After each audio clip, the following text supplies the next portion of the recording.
Screen দেখা গেলে একটু বলো। জি স্যার, দেখা যাচ্ছে। তো আজকে আমরা নতুন আরেকটা চ্যাপ্টার শুরু করব, হিট অ্যান্ড মাস ট্রান্সফার। এই কোর্সের মধ্যে আসলে আমরা যেমন প্রথম দিকে ক্লাসগুলোতে যেগুলো পড়েছি সেটা হচ্ছে যে হিট ট্রান্সফারের বিভিন্ন মোডগুলো, conductive heat transfer, convective and radiation. আমাদের সেকেন্ড যে পার্টটা আসলে আমরা কভার করি সেটা হচ্ছে যে প্র্যাকটিক্যাল অ্যাপ্লিকেশন, ইন্ডাস্ট্রিয়াল অ্যাপ্লিকেশন। সেই হিসাবে আমরা লাস্ট ক্লাসে যেটা করেছিলাম সেটা হচ্ছে যে তোমার বয়েলিং অ্যান্ড কনডেনসেশন, যেটা প্র্যাকটিক্যাল ইমপ্লিমেন্টেশন অনেক। তো যদি একটু খেয়াল করে দেখি সেখানে আমাদের যে কনসেপ্টটা ছিল বা যে কথাগুলো ছিল সেগুলো মেনলি থিওরিটিক্যাল বেস বা কনসেপচুয়াল বেস। হ্যাঁ, প্র্যাকটিক্যাল অবশ্যই কাজে লাগবে, কিন্তু আমাদের কাজটা ছিল কনসেপচুয়াল বেস, যে কিভাবে বয়েলিংটা হচ্ছে, কিভাবে ইভাপোরেশনটা হচ্ছে। হ্যাঁ, সেক্ষেত্রে বয়েলিং এর বিভিন্ন রিজনগুলো আমরা দেখেছি। আজকে আমরা যে চ্যাপ্টারটা শুরু করবো সেটা হচ্ছে একেবারে প্র্যাকটিক্যাল অ্যাপ্লিকেশন, যেটা আমাদের ইন্ডাস্ট্রিতে মোটামুটি বলা যায় ম্যাক্সিমাম ইন্ডাস্ট্রিতে আমাদের হিট ট্রান্সফার রিলেটেড যখনই থাকবে তার মধ্যে একটা কমন জিনিস সেটা হচ্ছে হিট এক্সচেঞ্জ। আমরা এই টপিকটা আজকে শুরু করবো এবং এটা খুবই ইম্পর্টেন্ট। প্র্যাকটিক্যাল আসপেক্টে তো অবশ্যই, তোমার জব ফিল্ডে তো অবশ্যই ইম্পর্টেন্ট। তাছাড়া আমরা বিভিন্ন ধরনের যখন হিট ট্রান্সফার ইকুয়েশন গুলো বা হিট ট্রান্সফার অ্যাপ্লিকেশন গুলো যখন আমরা চিন্তা করবো, এটা অনেক হেল্প করবে বিভিন্ন জায়গায় কনসেপ্ট। আমরা সেই জিনিসটা আজকে একটু দেখতে যাওয়ার চেষ্টা করবো এবং এটা প্রায় আশা করি 3টা থেকে 4টা লেকচার লাগবে। আজকে আমরা শুরু করবো এবং সেই লেকচারগুলো একটু ভালো মতো যদি খেয়াল করো তাহলে আশা করি কনসেপ্টও ক্লিয়ার হবে, ভবিষ্যতের কাজেও লাগবে। এবং এট দ্য সেম টাইম আরেকটা পয়েন্ট একটু বলি, ফোর্থ ইয়ারে যে আমাদের থিসিস যেগুলো হয় তার মধ্যে অনেক গ্রুপের রিসার্চের একটা টপিক যেহেতু বললাম আগেই, যেটা ইন্ডাস্ট্রিয়াল অ্যাপ্লিকেশন প্রচুর এবং বিভিন্ন জায়গায় আমাদের কাজে লাগে। আমরা মোটামুটি এখনো এটার উপরে রিসার্চ করছি, বিভিন্ন যেটা করছে বাইরে বিভিন্ন দেশে করছে, ইউনিভার্সিটি করছে, আপগ্রেডেশনের ব্যাপার এখনো আছে। সেই হিসাবে এটা অনেকের রিসার্চের টপিকস হতে পারে। আমরা আজকে হিট এক্সচেঞ্জার শুরু করবো। আমরা একটু যদি প্রথম দিকের এই লাইনগুলো একটু পড়ি, এখানে লেখা আছে effective heat transfer is required for different heat transfer application. আমরা প্রথম দিন থেকে একটা কথা বলে আসছি, ইভেন এমএসকান স্যার তোমাদের লেকচারে বলেছে যে এমন কোনো ইন্ডাস্ট্রি হয়তো দেখা যাবে না যেখানে তোমার হিট ট্রান্সফারটা নাই। ঠিক আছে, হিট ট্রান্সফার মোটামুটি সব জায়গায় আছে। তার মানে আমরা হিট ট্রান্সফার যখনই বলি আমাদের হিট ট্রান্সফারটাকে আমরা এনহ্যান্স করার চেষ্টা করি, কিভাবে এটাকে বাড়ানো যায় অথবা কিভাবে কোন কোনো ক্ষেত্রে এটা কমানো যায়। কিন্তু মেইনলি যেটা আমরা ইফেক্টিভ হিট ট্রান্সফারটা আমাদের সবসময় দরকার। এবং সেক্ষেত্রে আমাদের এই ইফেক্টিভ হিট ট্রান্সফারটা যদি চাই সেটা বাড়ানো হোক আর কমানো হোক, এই জিনিসটা করতে হলে আমাদের কিছু হার্ডওয়্যার দরকার। তার মানে আমাদের একটা প্র্যাকটিক্যাল একটা অবজেক্টিভ থাকে যে কিভাবে আমরা এটা করবো, এবং সেই ক্ষেত্রে আমরা একটা হার্ডওয়্যার ইউজ করে সেটাকে ইমপ্লিমেন্ট করার চেষ্টা করি। তো এই হিট এক্সচেঞ্জার টোটালি একটা হার্ডওয়্যার।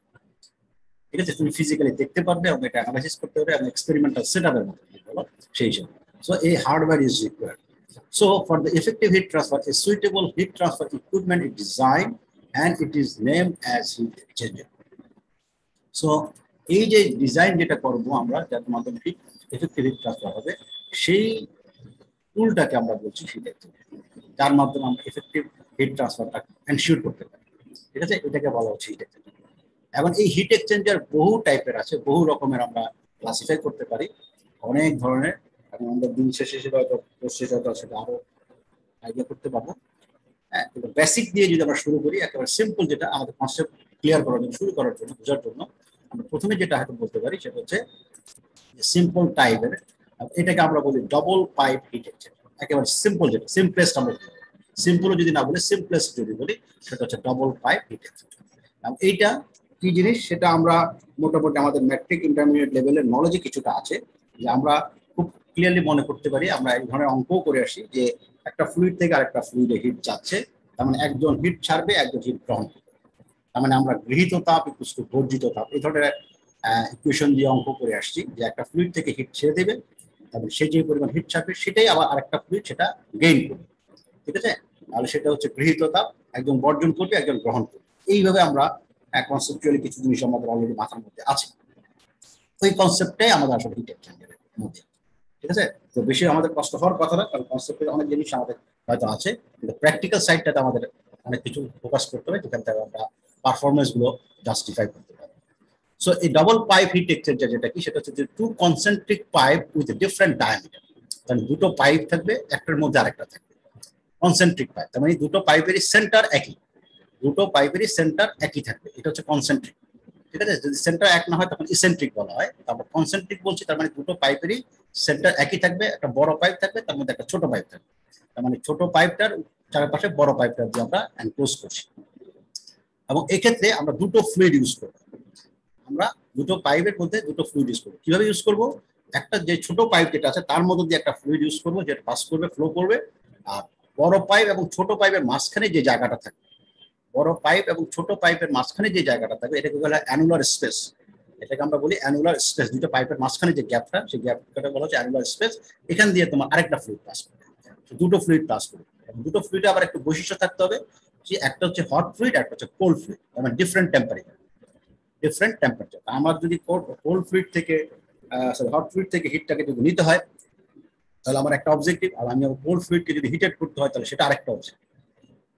মানে গরমটাকে যদি ঠান্ডা করা আমার অবজেক্টিভ হয় তাহলে সেটা একটা ইস্যু, আর ঠান্ডাটাকে যদি গরম করতে চাই তাহলে সেটা আরেকটা ইস্যু। দুই কনসেপ্ট তখন দুইভাবে আমাদের অ্যানালিসিসের ব্যাপার চলে আসবে, বা আমরা ওইভাবে তখন কনসেন্ট্রেশন দিব যে কোন জায়গায় আমরা ফোকাস করবো। সো এখানে বলছে one fluid flow through the smaller pipe while the other fluid flow through the annular space between the two pipes. আমরা যদি ছবিটা দেখি, এখানে আমরা হাতে একটা ছবি, আমরা আরো কিছু ছবি দেখবো অবশ্য। এখানে দুটো পাইপ দেখানো হচ্ছে, এই পাইপটাকে এখানে এটা হচ্ছে annular concentric double pipe hit exchanger. দুটো পাইপের সেন্টার যদি আমরা চিন্তা করি একই সেন্টার, এবং দুটো পাইপের মধ্যে ছোট যে পাইপটা আছে এটার মধ্যে একটা ফ্লুইড যাবে, আর এই বড় পাইপ এবং ছোট পাইপের মাঝখানে যে গ্যাপটা, যে ফাঁকা জায়গা যেটা দেখা যাবে বা থাকবে, সেটার মধ্যে আরেকটা ফ্লুইড যাবে। সো এটা হতে পারে যে আমরা ছোট, মনে করো ছোট ফ্লুইড দিয়ে আমরা হট ফ্লুইড দিচ্ছি, বড় স্পেসটার মধ্যে দিয়ে আমরা কোল্ড ফ্লুইড দিচ্ছি। এটা হতে পারে, আবার উল্টাটাও হতে পারে। হ্যাঁ, এটা কোনো সমস্যা না, যে কোনো ফ্লুইড যে কোনো জায়গায় যেতে পারে। এটা কিন্তু কনসেপচুয়ালি আমরা এটাকে বলছি হিট এক্সচেঞ্জার, বা এটা আলাদা নাম হচ্ছে ডাবল পাইপ হিট এক্সচেঞ্জার। এই হচ্ছে আমাদের বেসিক জিনিস যে আমরা হিট এক্সচেঞ্জারটাকে বলছি। দুটো পাইপ থাকবে, একটা পাইপের মধ্যে দিয়ে হট ফ্লুইড যাবে, আর একটা পাইপের বা স্পেসের মধ্যে দিয়ে কোল্ড ফ্লুইড যাচ্ছে। এটাকে আমরা বলছি হিট এক্সচেঞ্জার। এতটুকু ক্লিয়ার সবার কাছে? আচ্ছা, তাহলে আমরা দুটো পাইপ মোটামুটি এখানে ইউজ করবো। এটা হচ্ছে সিম্পলিসিটি। আমি বলছি অনেক ধরনের আছে, হ্যাঁ অনেক ধরনের আছে। তুমি রিসার্চ করতে গেলে হয়তো অনেক টপিকসে অনেক রিলেটেড ইস্যু তোমার চলে আসবে, আমরা গ্র্যাজুয়ালি দেখবো। যেটাকে বলছে সিম্পলেস্ট ফর্মে, ঠিক আছে, ডাবল পাইপ হিট এক্সচেঞ্জার। এখন আমরা যদি একটু অ্যারেঞ্জমেন্ট চিন্তা করি, তাহলে ডাবল পাইপ হিট এক্সচেঞ্জারকে দুই ভাগে ভাগ করা হয়, ঠিক আছে। তার মধ্যে একটা হচ্ছে প্যারালাল ফ্লো, ঠিক আছে, আরেকটা হচ্ছে কাউন্টার ফ্লো। প্যারালাল ফ্লো হচ্ছে যে both hot and cold fluid enters the heat exchanger at the same end, মানে একই প্রান্ত দিয়ে তারা ঢুকবে, and move in the same direction, একই দিকে মুভ করবে। তার মানে প্যারালাল ফ্লোটা হচ্ছে হট ফ্লুইড এবং কোল্ড ফ্লুইডের এন্ট্রেন্সটা একই দিকে, একই সাইডে, একটা সাইডে হবে, একই সাইডে হবে, এবং তাদের ফ্লো ডিরেকশনটাও একই হবে। সেটাকে বলা হচ্ছে প্যারালাল ফ্লো। যেমন দুটো হট ফ্লুইড এবং কোল্ড ফ্লুইড প্যারালালি মুভ করবে, একই দিকে প্যারালালি মুভ করবে, এটাকে বলা আমরা হচ্ছে প্যারালাল ফ্লো। আরেকটা হচ্ছে কাউন্টার ফ্লো। তার কাউন্টার ফ্লো নাম থেকে বোঝা যাচ্ছে সেটা হচ্ছে অপোজিট হবে। হট ফ্লুইড একটা এন্ডে দিয়ে ঢুকবে, কোল্ড ফ্লুইড অপোজিট এন্ডে দিয়ে ঢুকবে, এবং দুজনের ফ্লো ডিরেকশন হবে অপোজিট।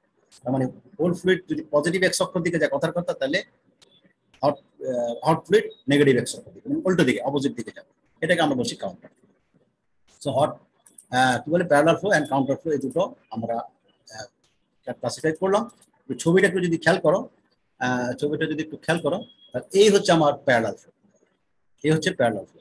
সো এখানে দেখো দুটো পাইপ, এই হচ্ছে ছোট পাইপটার ভিতরে দিয়ে, তার চারপাশে বড় একটা পাইপ আছে, এবং এটার মধ্যে দিয়ে আরেকটা ফ্লুইড যায়।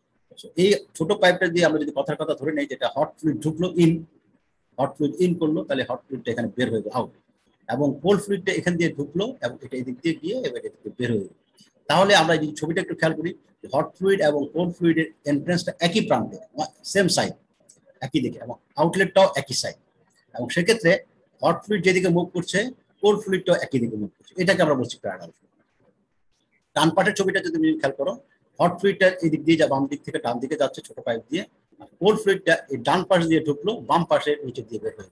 তার মানে ফ্লোটা হচ্ছে হট ফ্লুইড ডান দিকে যাচ্ছে আমার এখানে, আর কোল্ড ফ্লুইডটা বাম দিকে যাচ্ছে, তার মানে কাউন্টার।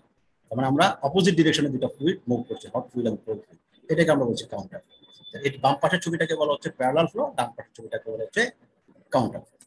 ঠিক আছে, এতটুকু কথা। এখন তুমি ম্যাট্রিক ইন্টারমিডিয়েট তো পড়ে আসছো, এখন আমাকে একটু বলো, এখান দিয়ে যদি তোমার গরম পানি যায়, সাপোজ কথার কথা আমি যদি মনে করো 90 ডিগ্রি টেম্পারেচারে পানি ঢুকলো, এবং এখান দিয়ে কোল্ড ফ্লুইডের টেম্পারেচার যদি মনে করো 30 ডিগ্রি, তাহলে কি হবে? এই হট ফ্লুইডের টেম্পারেচার কমবে না বাড়বে? কমবে। কমবে। কমবে, আচ্ছা এই একটা পয়েন্ট, তাহলে কমবে। সেকেন্ড পয়েন্ট, তাহলে এটা যদি কমে তাহলে কোল্ড ফ্লুইডের কি হবে? টেম্পারেচার কোল্ড ফ্লুইডের টেম্পারেচার বাড়বে। তুমি একটু খেয়াল করে দেখো, এখানে আমি যদি এটাকে অনেক লম্বা রাখি, এটা তখন দেখা যাচ্ছে এখানে একটা স্পেসিফিক ডাইমেনশন যদি বলি, এটা একটা লেন্থ আছে, কিন্তু এটা যদি অনেক লম্বা হয়ে যায় কথা কথা, তাহলে এই হট ফ্লুইড এদিক দিয়ে ঢুকলো, কোল্ড ফ্লুইড ঢুকলো, যখন বের হবে এখানে কোল্ড ফ্লুইডের টেম্পারেচার বাড়তে বাড়তে কতটুকু হতে পারে? আমি বললাম এখানে মনে করো 90 ডিগ্রি, এখানে মনে করো সাপোজ 30 ডিগ্রি। এটা যদি ইনফাইনাইট লেন্থের হয় তাহলে এটা কোল্ড ফ্লুইডের টেম্পারেচার বাড়তে বাড়তে কত হতে পারে, আর হট ফ্লুইডের টেম্পারেচার কমতে কমতে কত হতে পারে? বা কোনো আইডিয়া আছে? মানে কোনো 60 না, 60 তো তুমি নিউমেরিক্যাল ভ্যালু বলে, অন্য কোনো কিছু দিয়ে বলতে হবে যে বেসিক্যালি থিওরিটিক্যালি কি হতে পারে? স্যার গৃহীত তাপ সমান বর্ধিত তাপ। দুটো দুইটার স্যার ব্যালেন্স করে কাছাকাছি চলে আসতে পারে স্যার, দুটো একই এরকম একই টেম্পারেচার চলে কিন্তু আসবে। কোল্ডটা কম হবে, হটটা বেশি হবে না, দুটো ফ্লুইডের টেম্পারেচার একই হতে পারে। তার মানে হ্যাঁ, তার মানে এক পর্যায়ে এসে কোল্ড ফ্লুইডের টেম্পারেচার বাড়তে বাড়তে একটা জায়গায় এমন আসবে ইকুইলিব্রিয়াম অবস্থায় যে হট ফ্লুইডের টেম্পারেচার কমতে কমতে তখন দুজনের টেম্পারেচার সেম হবে, তখন আর এখানে হিট ট্রান্সফার হচ্ছে না। তার মানে এর টেম্পারেচার বাড়তে বাড়তে এমন একটা জায়গায় যেতে পারে যে সেটা কোল্ড ফ্লুইডের টেম্পারেচার কমতে কমতে যা হবে দুজনের টেম্পারেচার সেম হবে, যদি এটা ইনফাইনাইট লেন্থ। ঠিক আছে, তার আরেকটা অর্থ দাঁড়ায় এই কোল্ড ফ্লুইডের টেম্পারেচার কখনোই এই হট ফ্লুইডের এক্সিটেড টেম্পারেচার চেয়ে বেশি হবে না, হট ফ্লুইডের আউটলেটের টেম্পারেচার চেয়ে বেশি হবে না। তার মানে এটা যদি কমতে কমতে যদি মনে করো 90 থেকে কমে যদি এটা 50-এ আসে, কোল্ড ফ্লুইডের টেম্পারেচার কোনোদিনও 50 থেকে বেশি হবে না, কোনোদিনও বেশি হবে না। এটা একটা। আরেকটা যেটা আমরা বললাম, এটা হতে পারে যে হ্যাঁ হট ফ্লুইডের টেম্পারেচার কমতে কমতে 50 হলো, কোল্ড ফ্লুইডের টেম্পারেচার বাড়তে বাড়তে 50 হলো, এটা হতে পারে যদি এটা ইনফাইনাইট লেন্থের হয়, সেটা হতে পারে। 50-এর জায়গায় 40 হতে পারে, 30 হতে পারে, সেটা আলাদা কথা, কিন্তু কেসটা এরকম হতে পারে। কিন্তু কোনোদিনও এই কাজটা হবে না যে কোল্ড ফ্লুইডের টেম্পারেচারটা বেড়ে হট ফ্লুইডের টেম্পারেচারের চেয়ে বেশি হয়ে গেছে, ইম্পসিবল। এই ক্ষেত্রে প্যারালাল ফ্লো। কাউন্টার ফ্লোরের ক্ষেত্রে যদি তুমি একটু চিন্তা করো, আমি হট ফ্লুইডের দিক থেকে দিচ্ছি, কোল্ড ফ্লুইডের দিক থেকে দিচ্ছি, এইখানে কোল্ড ফ্লুইডের টেম্পারেচার আস্তে আস্তে বাড়বে, হট ফ্লুইডের টেম্পারেচার আস্তে আস্তে কমবে, দ্যাটস ট্রু। কিন্তু এখানে যে ঘটনাটা ঘটতে পারে যে কোল্ড ফ্লুইডের টেম্পারেচারটা হট ফ্লুইডের আউটলেটের যে টেম্পারেচার আছে তার থেকে বেশি হতে পারবে, একটা পসিবিলিটি এখানে থেকে যায়। আমরা সেই ছবিটা একটু এখানে দেখি যে কি আসলে ঘটনা ঘটতে পারে। এই ছবিটা একটু খেয়াল করো নিচে, এই হচ্ছে আমরা যদি এই লাইনটা যদি ইনলেট ধরি, বা মানে বাম পাশের লাইনটাকে ওয়াই অক্ষরেখা, এটাকে ডটেড লাইন দিয়ে আমরা আউটলেটটাকে যদি ডিফাইন করি, তাহলে এই হট ফ্লুইডের টেম্পারেচারটা কমতে কমতে কমতে কমতে এই পর্যন্ত আসলো, কোল্ড ফ্লুইডের টেম্পারেচারটা বাড়তে বাড়তে এই পর্যন্ত আসলো, এবং এটাকে আমি যদি লেন্থ আরো বাড়াতে পারতাম তাহলে এক পর্যায়ে গিয়ে এটা সমান হয়ে যেত এবং এইভাবে এসে চলে যেত। তার মানে এই হট ফ্লুইডের টেম্পারেচারটা কোনোদিনও কোল্ড ফ্লুইডের আউটলেটের টেম্পারেচার চেয়ে বেশি হবে না। ঠিক আছে, এই হচ্ছে প্যারালাল ফ্লোর একটা ক্যারেক্টারিস্টিক্স। আমি যদি আরেকভাবে চিন্তা করি, এটা কাউন্টার ফ্লোটা, এই কাউন্টার ফ্লোতে হট ফ্লুইডের টেম্পারেচার এই এখানে ঢুকলো এবং এটা টেম্পারেচার মনে করো 90 ডিগ্রি, এবং সেটা এখানে আস্তে আস্তে আউটলেটে গিয়ে এটা কমবে, সো এটা আস্তে আস্তে কমতেছে। কোল্ড ফ্লুইডের টেম্পারেচার এখানে কম ছিল, 30 ডিগ্রি ছিল মনে করো, এটা টেম্পারেচার আস্তে আস্তে বাড়তেছে। কিন্তু এখানে যে কেসটা হতে পারে, এই যে আউটলেট এই টেম্পারেচার, আমার কার্সার যেখানে আছে, কোল্ড ফ্লুইডের outlet temperature it can be greater than the temperature of the hot fluid at outlet. তাহলে এই cold fluid outlet temperature hot fluid outlet temperature বেশি হতে পারবে, এর একটা সম্ভাবনা এখানে আছে, কিন্তু এইখানে কোনো সম্ভাবনা নেই, এখানে সেই সম্ভাবনা নেই।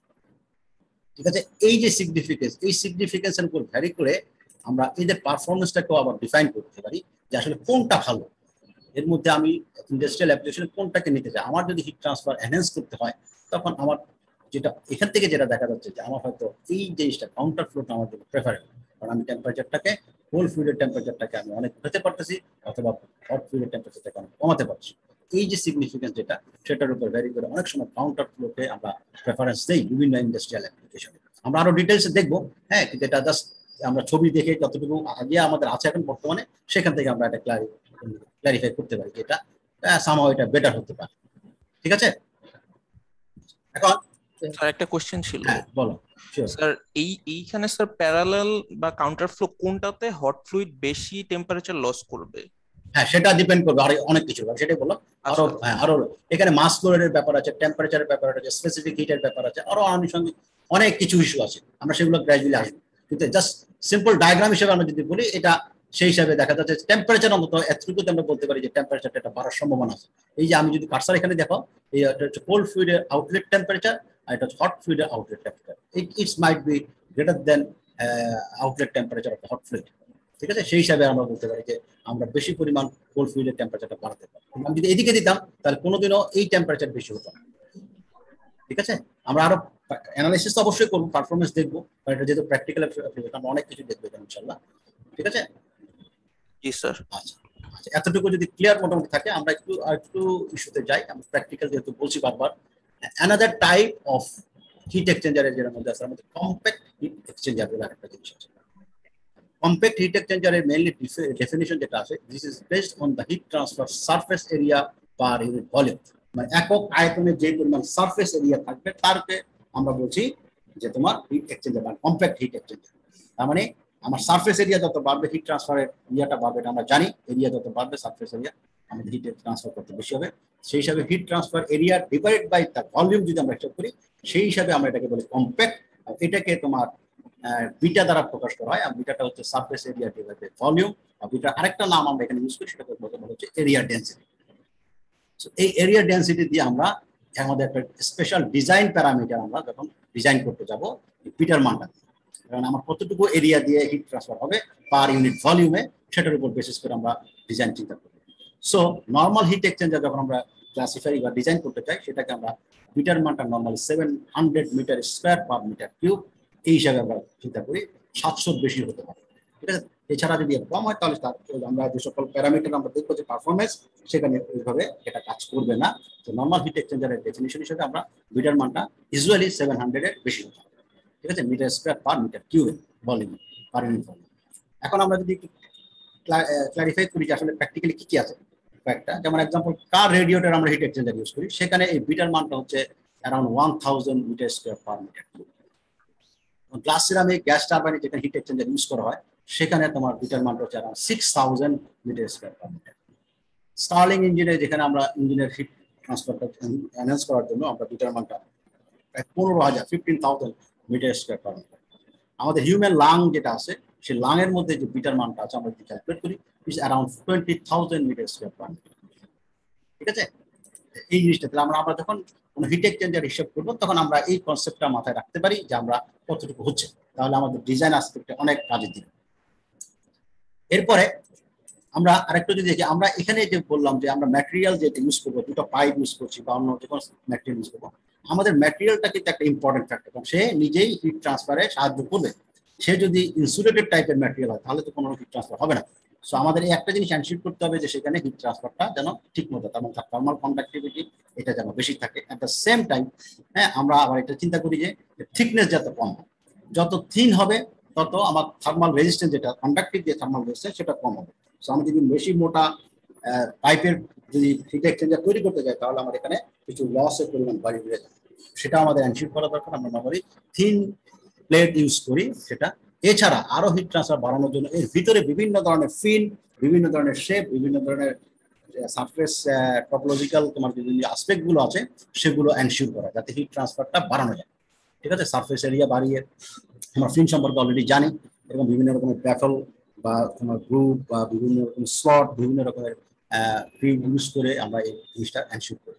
ঠিক আছে, এটা মোটামুটি হিট ট্রান্সফারের ম্যাটেরিয়ালসের ক্ষেত্রে বা হিট ট্রান্সফার সারফেস এরিয়ার ক্ষেত্রে একটা ইম্পর্টেন্ট থাকে।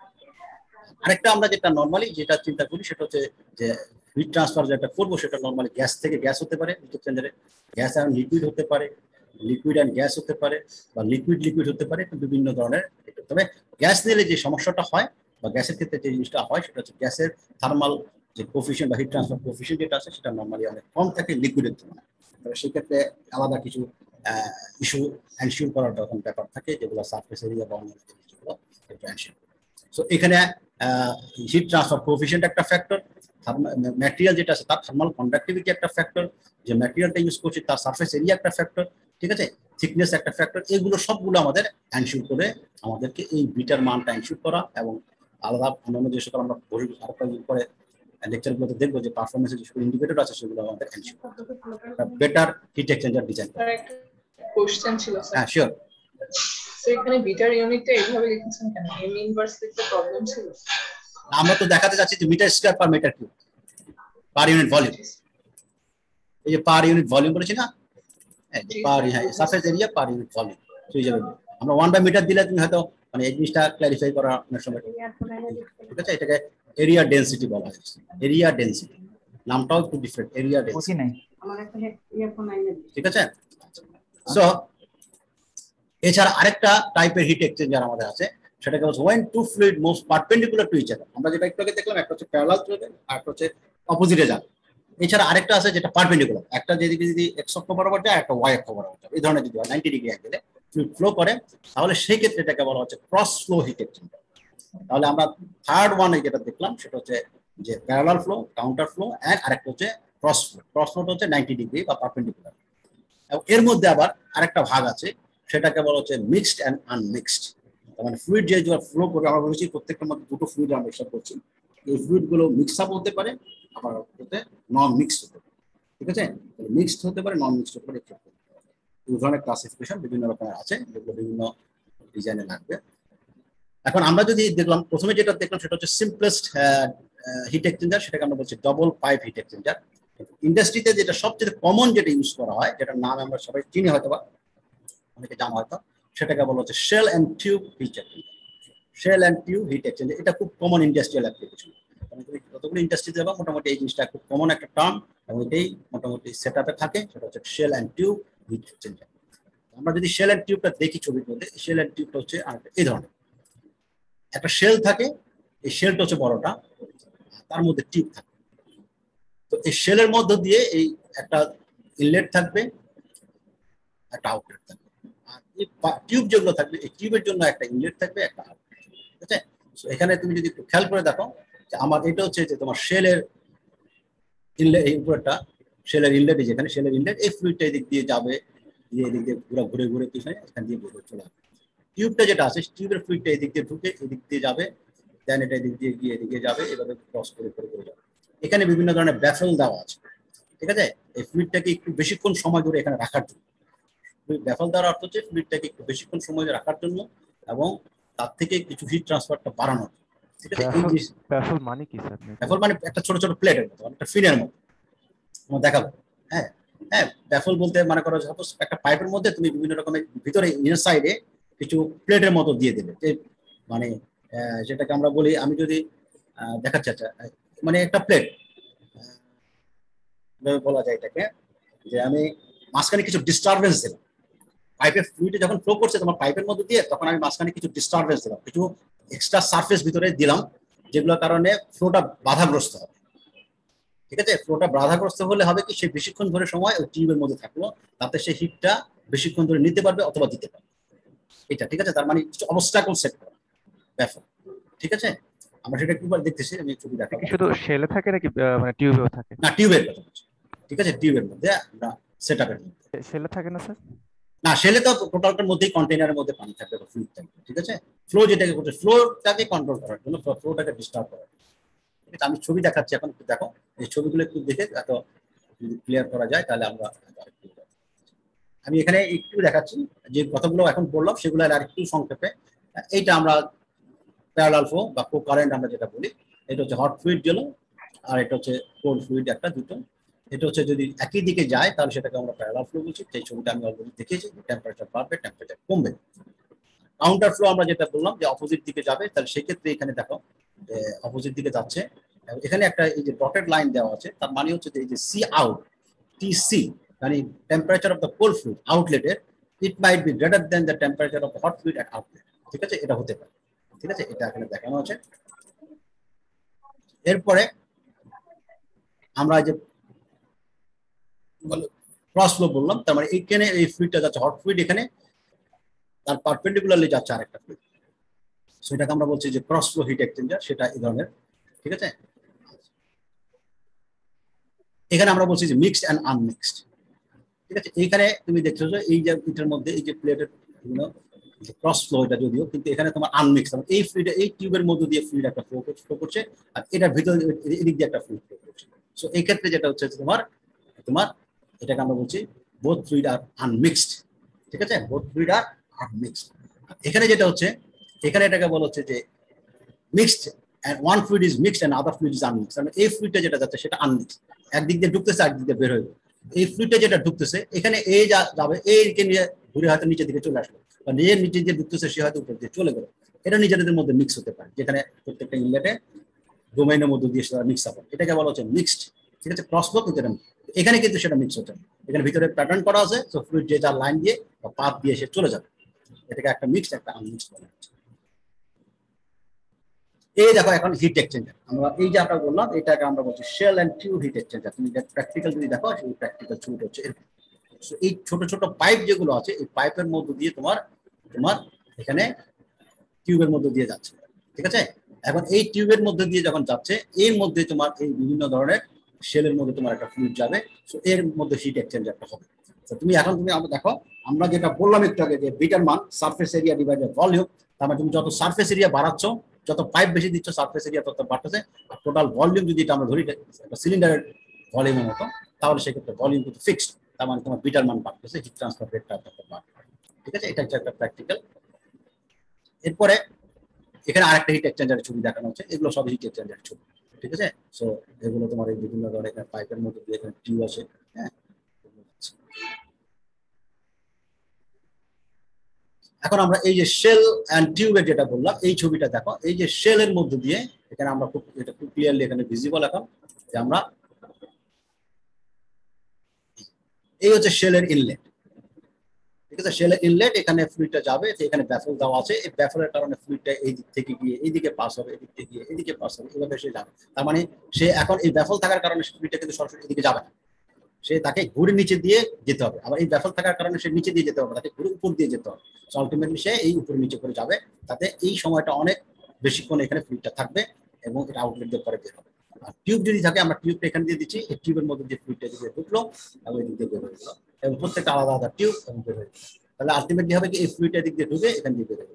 রেড কালার যেটা দেখছো কম্পারেটিভলি এটা হচ্ছে হট ফ্লুইড, তার মানে টেম্পারেচার অনেক বেশি, এটা গ্র্যাজুয়ালি কমতে কমতে এখানে একটু কোল্ড হয়ে তারপর সে বের হয়ে যাবে। আবার কোল্ড ফ্লুইড যেটা সেটা নর্মালি লোয়ার টেম্পারেচার, সেটা টেম্পারেচার বাড়তে বাড়তে এখানে একটু হালকা নীল কালার দেখা যাচ্ছে, এটা ডিপ ব্লু আর কি, একটা লাইট ব্লু। সো সেই হিসাবে টেম্পারেচার আস্তে আস্তে বাড়তেছে, সে বের হচ্ছে। এটা হচ্ছে শেল এন্ড টিউবের হিট এক্সচেঞ্জারের একটা ছবি, স্কিমেটিক ডায়াগ্রাম। কালারটা হালকা হয়ে যাওয়া মানে কি বুঝাচ্ছে টেম্পারেচার?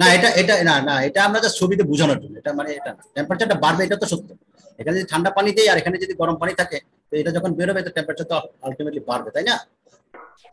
হ্যাঁ, সেটাই আর কি, জাস্ট মানে ছবির মাধ্যমে বোঝানো যে এখানে রেড কালারটা দিয়ে হায়ার টেম্পারেচার, রেড এর লাইট রেড যেটা সেটা হচ্ছে লোয়ার টেম্পারেচার, ব্লু এর মধ্যে সেটা লাইট টেম্পারেচার যেটা সেটা হচ্ছে কোল্ড টেম্পারেচার, এটা আস্তে আস্তে বেড়ে আর লাইট টেম্পারেচার, জাস্ট মানে ফিজিক্যালি বোঝানোর জন্য। আমরা যখন ম্যাথ করবো তখন নিউমেরিক্যাল বা কোয়ান্টিটেটিভলি আমরা করতে পারবো ব্যবস্থা করছি। এটা এই আরেকটা শেল এন্ড টিউব। সো যেটা আমরা বললাম এই যে এখানে কোল্ড ফ্লুইড ইনলেট, এই পাইপের গুলো টিউবগুলোর মধ্যে দিয়ে সে ঢুকবে এবং দিয়ে সে বের হয়ে চলে যাবে। এইখানে তোমার শেল, এই শেলের মধ্যে দিয়ে ঢুকলো, এই যে ব্যাফল দেওয়া আছে, ব্যাফল দিয়ে সে বিভিন্ন রকম পাস করে করে করে করে করে সে চলে যাবে। এই হচ্ছে শেল এন্ড টিউবের আরেকটা ছবি। এটা হচ্ছে আরেকটা ছবি, দেখো এইখানেও একই রকম ছবি, এই যে শেল এন্ড টিউব হিট এক্সচেঞ্জারের একটা ছবি, ঠিক আছে। সো এখানে দেখা যায় যে ব্যাফল গুলো দেখা যাচ্ছে, ওটা কম বেশি পাবে, ঠিক আছে। এতটুকু ক্লিয়ার সবার কাছে? হ্যাঁ, হ্যালো, হ্যাঁ। সো আমরা এতটুকু যদি ক্লিয়ার থাকে তাহলে আমরা বেসিক জিনিসগুলো দেখলাম, হ্যাঁ, বেসিক জিনিসগুলো দেখলাম। এখন আরো কয়েকটা ছোট ছোট জিনিস দেখবো, তারপর আমরা মেইন থিওরিতে বা আমাদের যে কি ফ্যান বন্ধ করলা কেন? ঠিক আছে, হ্যাঁ, মিউট করে নাও। আচ্ছা, এখানে আমরা প্রথমে যেটা দেখি, একটু বেসিকটা ক্লিয়ার করার জন্য আমাদের শেল এন্ড টিউব বা হিট এক্সচেঞ্জার যে ইস্যুগুলো আমরা দেখবো সামনে, তার জন্য কিছু ফান্ডামেন্টাল ইস্যু আগে আমরা একটু ক্লিয়ার করি, যেগুলো আমরা পড়ে আসছি। আমরা ওভারঅল হিট ট্রান্সফার জিনিসটা পড়ে আসছি, এর আগেও পড়ে আসা হয়েছে। আমরা এখানে জাস্ট প্রথমে যেটা দেখাচ্ছি সেটা হচ্ছে জাস্ট মনে করো একটা ওয়াল, এই ওয়ালের থিকনেস আমরা যদি ডেল্টা এক্স যদি ধরি, এবং এখানে বাম পাশে একটা ফ্লুইড যদি থাকে, ডান পাশে যদি আরেকটা ফ্লুইড থাকে, তাহলে fluid a and fluid b, এবং এর মধ্যে ফ্লুইড এর টেম্পারেচার যদি বেশি হয় আর ফ্লুইড বি এর টেম্পারেচার যদি কম হয়, তাহলে হিটটা বাম পাশ থেকে ওয়ালের মধ্যে দিয়ে ডান পাশে চলে যাবে।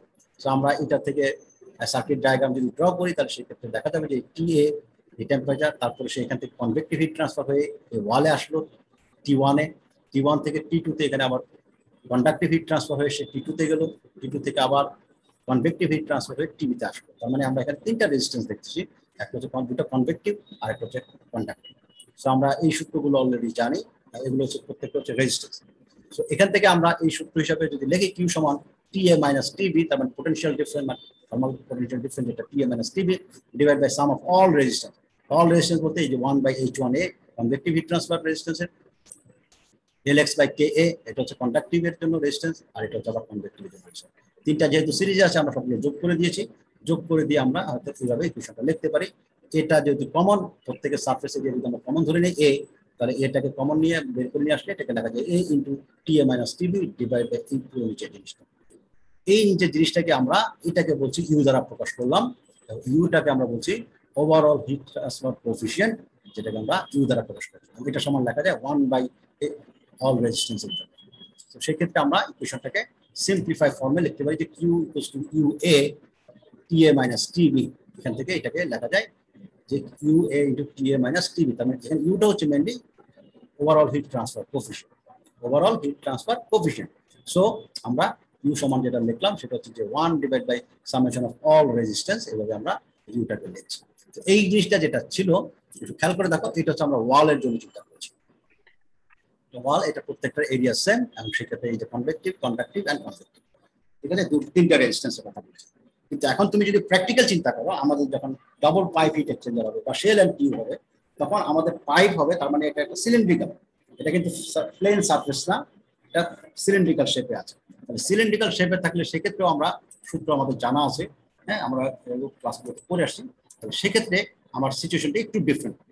তো আমরা যদি এখানে দেখি এই একটা ডাবল পাইপ হিট এক্সচেঞ্জার যদি চিন্তা করি, এইখানে এই যে ছোট একটা পাইপ, তার চারপাশে বড় একটা পাইপ, আর এই যে মাঝখানে যে জায়গাটা দেখানো হচ্ছে এটা হচ্ছে ম্যাটেরিয়ালের থিকনেস, মানে পাইপের থিকনেস, হ্যাঁ, এই পাইপের থিকনেস।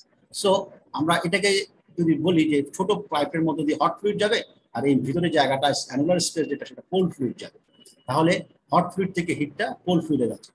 এখানে আমরা যদি হিট ট্রান্সফার মোডটা যদি একটু খেয়াল করি, আমরা এটাকে এইভাবে যদি ছবিটা আঁকি, তাহলে এই জায়গাটাকে আমরা বলছি যে মনে করো হট ফ্লুইড টিএ টেম্পারেচার এ, এবং এরপরে তোমার এই সারফেসে আসলো, এই সারফেসটা হচ্ছে এই জায়গাটা, তার ডায়ামিটার যদি আমরা যদি জানি, তাহলে এটাকে এরিয়া হিসাবে এ আই বলছি, ইনার ডায়া বা ইনার এরিয়া, সেক্ষেত্রে আমরা এ আই লিখলাম। একইভাবে তারপরে সে এই ম্যাটেরিয়ালের থিকনেস যেটা আছে সেটা সে কভার করবে, এবং এই থিকনেসটা সে কভার করবে, মানে ওয়ালটাকে সে কনসিডার করবে। ওয়ালটাতে হলে এখানে কি কন্ডাক্টিভ হিট ট্রান্সফার, ঠিক আছে, তাহলে সেই ওয়াল। তারপরে আমরা এই সারফেসে চলে, আউটার সারফেসে চলে আসবো, এখানে আমার কার্সার যেখানে আছে আউটার সারফেসে চলে আসবো। তবে এটা ডায়ামিটার যদি আউটার রেডিয়াস হয় টিও, তাহলে আমরা এখানে বলতে পারি এরিয়া হচ্ছে এও, আউটার এরিয়া। তাহলে এই জায়গাটা হচ্ছে ইনার এরিয়া, এই হচ্ছে আউটার এরিয়া। তারপর এখান থেকে এখানে এই ফ্লুইড যেখানে পাস করছে সেই ফ্লুইডের মধ্যে হিটটা চলে আসবে, এটা হচ্ছে কোল্ড ফ্লুইড। সো আমরা টেম্পারেচার দিলাম টিবি। এই টি এ থেকে টিবি আসতেছে কিভাবে আসলো, প্রথম জায়গায় আসলো টি এ থেকে এই ইনার সারফেসে আসলো, ইনার সারফেসে এই আইতে, সেটা কনভেক্টিভ হিট ট্রান্সফার। দেন ইনার সারফেস থেকে আউটার সারফেসে আসলো, সেটা হচ্ছে কন্ডাক্টিভ হিট ট্রান্সফার, যেটা ওয়ালের মাধ্যমে থিকনেসের যেটা আছে ম্যাটেরিয়াল।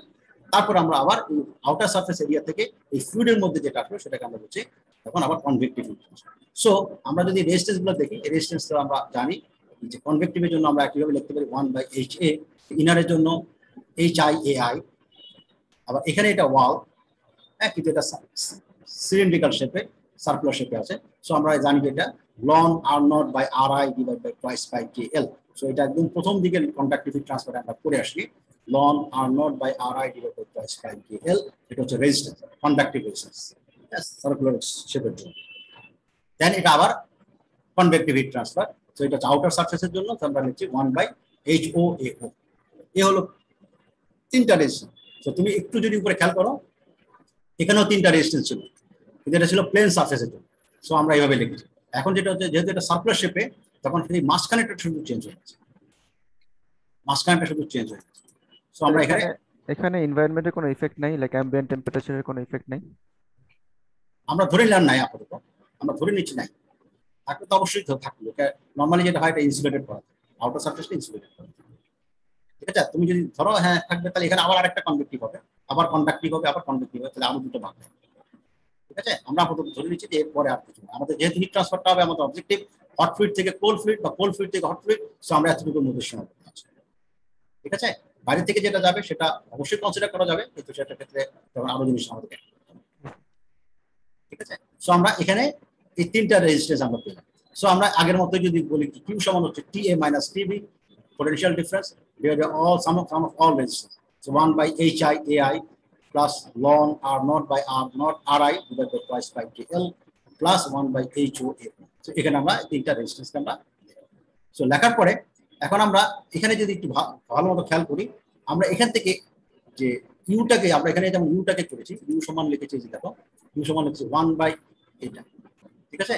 তো এখানে আমরা একটু যদি বলি, এখানে দেখো এই যে a by 1 by H1, তারপরে del x by k, এখানে কিন্তু একটা a ছিল।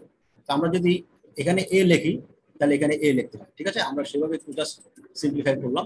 আমরা যদি এটাকে লিখি, এইটাকে যদি আমরা এখান থেকে a i এটাকে যদি কমন নেই, এটাকে a i যদি এখান থেকে কমন নেই, তাহলে 1 by hi কমন নেওয়ার পরে 1 by ai থাকবে, hi থাকবে, তারপরে যে ai উপর হয়ে গেল ln r naught, এটা তো বুঝতেছো, তারপর ai by a naught এখানে থাকলো। এই যে aiটা 1 by হলো, এটাকে আমরা এখান থেকে কমন যেটা নিলাম সেটাকে আমরা এখানে মাল্টিপ্লাই করি। এইখানে ui যেটা মেইনলি uiটা হচ্ছে তোমার, আমরা বলছি যে overall heat transfer coefficient inner সারফেসের জন্য, এই ইনার সারফেসের জন্য। একইভাবে আমরা আউটার সারফেসের জন্য কিন্তু আলাদাভাবে বের করতে পারি, যখন আমরা এই নটটাকে কমন, এই নটটাকে যদি কমন, তাহলে সেক্ষেত্রে এটাকে লেখা যাবে এরকম a naught by ai। দুটো ইকুয়েশন মোটামুটি মোর অর লেস একই, শুধু পার্থক্যটা শুধু এই যে ai এর সাথে আর a naught এর সাথে। সো এইখানে সার্কুলার সিলিন্ডার বা সার্কুলার শেপের জন্য আমরা ওভারঅল হিট ট্রান্সফার যেটা দিচ্ছি সেটা হচ্ছে দুটো, একটা হচ্ছে একটা ইনার সারফেসের জন্য, একটা হচ্ছে আউটার সারফেসের জন্য। কিন্তু আমরা প্লেন সারফেস যখন দেখেছি তখন কিন্তু এগুলো একটাই, কারণ আমাদের এ সবার জন্য কমন ছিল, এ সবার জন্য কমন ছিল, তখন আমরা এটা কমন নিয়ে ফেলছি। তাহলে কিন্তু সার্কুলার পাইপ যদি হয় বা ডাবল পাইপ হিট এক্সচেঞ্জার হয়, তখন কিন্তু ইউটা দুই ধরনের আসতে পারে, একটা ইনার সারফেস বেস হতে পারে, একটা আউটার সারফেস বেস হতে পারে। সেই ক্ষেত্রে দুই ধরনের আমাদের এই হিট ট্রান্সফার কোএফিশিয়েন্ট চলে আসে। এখন আমরা যদি দেখি যে আমাদের এই দুটো সারফেসের জন্য দুটোই ওভারঅল হিট ট্রান্সফার কোএফিশিয়েন্ট চলে আসছে, কিন্তু আমাদের টার্গেট কি? আমাদের টার্গেট হচ্ছে যে হিট ট্রান্সফারটা যাতে খুব ভালো হয়, এবং সেক্ষেত্রে আমি অলরেডি বলে ফেলেছি যে সেটা হচ্ছে যে আমাদের ম্যাটেরিয়ালের থার্মাল কন্ডাক্টিভিটি অনেক বেশি হতে হবে, এবং at the same time thickness অনেক কম হবে। থিকনেস যদি অনেক কম হয়, থিকনেস যদি অনেক কম হয়, থিকনেস যদি আমরা যদি অনেক কম ধরি, তাহলে এই ai আর ao এটা খুব কাছাকাছি যদি হয়, ধরুন di এবং do থিকনেস যদি কম হয়, তাহলে দুইটার ভ্যালু খুব কাছাকাছি হবে, তাহলে সেক্ষেত্রে ai এবং ao দুটাই অলমোস্ট সেম ধরা যেতে পারে, কাছাকাছি ধরা যেতে পারে। তার মানে আমরা সেক্ষেত্রে যদি হিট এক্সচেঞ্জার যদি কনসিডার করি, আমাদের টার্গেট যেহেতু ম্যাটেরিয়ালের থিকনেস অনেক কম হবে, তখন আমরা থিন ম্যাটেরিয়াল যদি ইউজ করি, তাহলে সেক্ষেত্রে আমরা ধরতে পারি যে ওয়ালের যে রেজিস্ট্যান্স হবে সেটা খুবই স্মল, এবং ai is close to a naught। এই কনসিডারেশনে আমরা ধরতে পারি যে রেজিস্ট্যান্স, থার্মাল কন্ডাক্টিভ রেজিস্ট্যান্স এটা থাকবে না, মানে ইউ সমান আমরা ধরতে পারি 1 by hi plus 1 by ho। এখানে 1 by hi equals to 1 by ho ধরে নেই যে এই সমান, তার মানে এই 1 by hi এটা 0 হয়ে যাবে, রেজিস্ট্যান্স অনেক কম, তার মানে 1 by hi R 1 by ho, এটাকে আমরা বলতে পারি। এটুকু কি বোঝা গেল? যেহেতু আমাদের থিকনেস অনেক কম হবে, তার মানে ডায়ামিটার, ইনার ডায়ামিটার এবং আউটার ডায়ামিটার খুবই কাছাকাছি, সেই হিসাবে এরিয়া খুবই কাছাকাছি, ক্লোজ। এবং ম্যাটেরিয়ালের থিকনেস যদি কম হয় এবং সেই এবং যদি থার্মাল কন্ডাক্টিভিটি যদি খুব বেশি হয়, হ্যাঁ, তাহলে সেক্ষেত্রে রেজিস্ট্যান্স অলমোস্ট জিরো। কথা বোঝা গেল? Yes sir. আমাদের যখনই তুমি ম্যাটেরিয়াল, যখন তুমি হিট এক্সচেঞ্জার ডিজাইন করবে, তখন যে পাইপগুলো বা টিউবগুলো আমরা যেগুলো কনসিডার করবো, আমাদের অবজেক্টিভ থাকবে যে থিকনেস যেন কম হয়, যতটুকু কম থিকনেস দিয়ে করা যায়, এবং এট দ্য সেম টাইম যে ম্যাটেরিয়ালটা চুজ করবো তার থার্মাল কন্ডাক্টিভিটি যেন অনেক বেশি। এই দুটো ইস্যু মাথায় রাখতে হবে, সেই হিসাবে আমরা এটাকে সিম্পলিফাই করতে পারছি এবং আমাদের হিট ট্রান্সফার এনার্জিটা বেশি হয়। আমরা আরেকটা টপিক আজকে দেখে আজকে এখানে হয়তো শেষ করে দেবো, নেক্সট ক্লাস রাখতে যাবো। একটা হচ্ছে ফাউলিং ফ্যাক্টর বলে একটা টার্ম আমরা হিট এক্সচেঞ্জার ইউজ করা হয়, কমন টার্ম। হ্যাঁ, যেটা হচ্ছে যে যখন আমরা কাজ করবো যখন হিট এক্সচেঞ্জারে, তখন দেখা যায় যে ফ্লুইডগুলো ফ্লো করে, সেই ফ্লুইডগুলোর মধ্যে থেকে কিছু কন্টামিনেশন বা কিছু সেডিমেন্ট জমা হতে থাকে পাইপের গায়ে, দীর্ঘ সময় রান করার পরে সে জমা হয়। ঠিক আছে?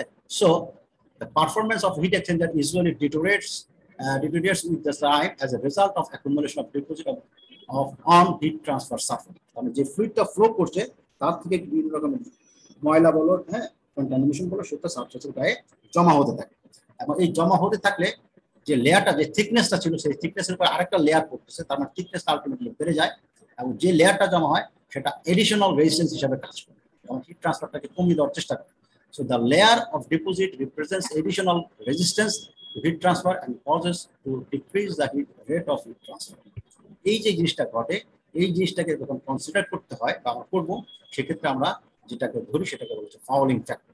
So overall effect of this additional deposit is represented by as fouling factor বা এটাকে RF দ্বারা প্রকাশ করা হয়। মানে তুমি যখন কোনো নতুন হিট এক্সচেঞ্জার তুমি ডিজাইন করলে, কনস্ট্রাক্ট করলে, অপারেশন নিচ্ছ, তখন এটার কোনো থিকনেস নেই, তখন ফাউলিং ফ্যাক্টর 0। তখন ফাউলিং ফ্যাক্টর 0, কারণ এর মধ্যে কোনো ডিপোজিট জমা হয়নি, সেডিমেন্ট বা লেয়ার জমা পড়েনি। কিন্তু যখনই তুমি এটা সময়ের সাথে সাথে এটা রান করতে থাকবে, তখন এর মধ্যে লেয়ার জমতে থাকবে এবং তখন এই রেজিস্ট্যান্সটা বাড়তে থাকবে, তখন তোমার ফাউলিং ফ্যাক্টরটা ইম্পর্টেন্ট হয়ে যাবে। ঠিক আছে? So fouling factor is 0 for new hit exchanger, যেটা আমরা একটু আগে বললাম, বাট ইনক্রিজ উইথ টাইম। এই ফাউলিং ফ্যাক্টরটাকে আমরা RF দ্বারা যেহেতু প্রকাশ করি, এটাকে লেখা হয় 1/U ওভারঅল হিট ট্রান্সফার, সাথে এখানে ডার্টি লেখা হচ্ছে, ডার্টি বলতে কন্টামিনেশন সহ, -1/U ক্লিন, তার মানে যেখানে কোনো ডিপোজিট নেই। এই দুটো রেশিওকে আমরা বিয়োগফলকে আমরা বলছি RF বা ফাউলিং ফ্যাক্টর।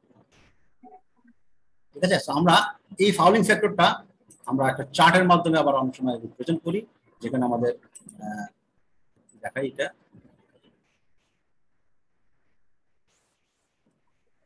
আসছে এক্সপ্লেন। এই যে ফাউলিং ফ্যাক্টরের একটা চার্ট আমাদের বইতেও আছে, আমরা পরীক্ষার সময় হয়তো দিয়ে দিতে পারি, যে representative fouling factor thermal resistance due to fouling for unit surface area. ঠিক আছে?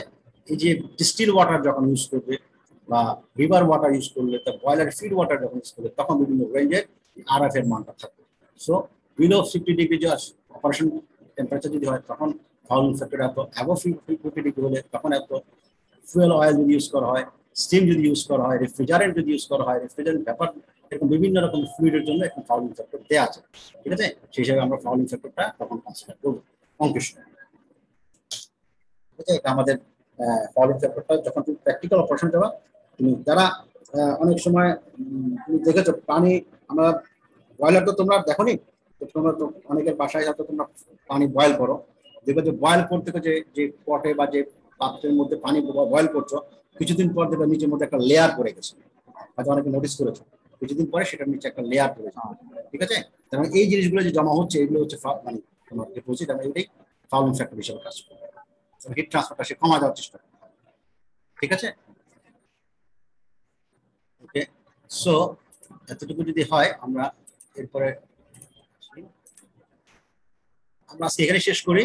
আমরা নেক্সট ক্লাসে একটা ইম্পর্টেন্ট ইস্যু, মানে সবচেয়ে ইম্পর্টেন্ট, মানে হিট এক্সচেঞ্জার সবচেয়ে ইম্পর্টেন্ট যে ইস্যুটা, সেটা হচ্ছে এই টপিকসটা, লগ মিন টেম্পারেচার ডিফারেন্স, LMTD বলে। LMTD নামে আমরা সবাই চিনি এটাকে।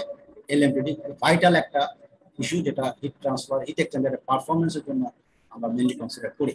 আমরা নেক্সট ক্লাসে এটা থিওরি দেখবো, হ্যাঁ, ডিটেলসে কথা বলবো LMTD সম্পর্কে। ঠিক আছে? লগ মিন টেম্পারেচার ডিফারেন্স। ঠিক আছে? আমরা আজকে এই পর্যন্ত রাখতে যাচ্ছি। আর কোনো কোয়েশ্চেন আছে?